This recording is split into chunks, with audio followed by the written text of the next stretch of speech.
القلب حان يا أهل اليمن، نحتاج فزعتكم يصحب عمان، وين الأمان ما هي عوايدكم. موسى حجر يمني صبر داخل أراضيكم. الكل بيسألني ايش القصة يا برق؟ ليش كلكم نازين على العماني؟ ايش الخبر؟ اشرح لنا. بشرح لكم الآن القصة بتفاصيلها وباختصار إن شاء الله. صلينا على رسول الله، اللهم صل وسلم على محمد.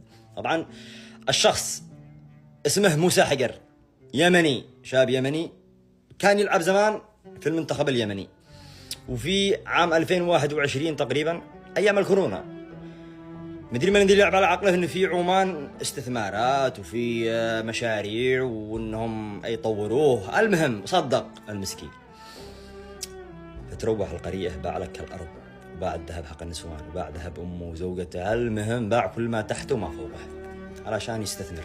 فتعرف على واحد اسمه ربيع جميل العلوي من سلطنة عمان، والذي لا يمثل أهل عمان، وشخص نصاب طبع صاحبنا، استغله خرج من السوق عطر صاحبنا. المهم صدقه وأدى له 22,000 دولار. صاحبنا على الطاوة لكن باع كل ما تحته ما فوق. ما أعطاه الفلوس الرجال قال خلاص على طول أسافر وأسير تركيا وأصلح المشروع والمهم اختفى ولا عد لقيه. فحط صاحبنا التقى إلى كان يعرف الشيخ حق القبيلة حق هذا النصاب، فراح له عندهم.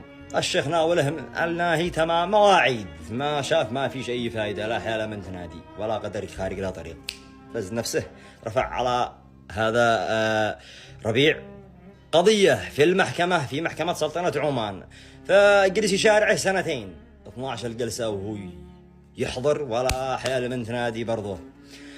فكيف يفعل خرج قدو غلبان قدو يقرح. تخيلوا الرجال باع كل شيء باع حياته كلها، ما عاد معه حتى قوت يومه في سلطنة عمان. فعل فيديو قبل 2 وناشد الشعب العماني وهذا حرامي وهذا سرقني. الرجال هذاك رفع عليه قضية تشهير. ففي سلطنة عمان الحكومة حبسته 70 يوم وزفروه بدون جواز بدون شيء، والرجال داخل رسمي قانونيا دخل معي جواز كل شيء، ولكن خرجوه بدون جواز بدون أي شيء.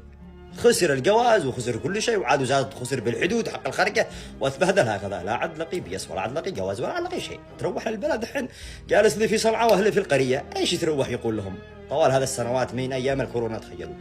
فاستنقد لا عند الاخ محمد العربي علشان يسوي لها الشيء، واحنا ضامنا. فهذا الموضوع كله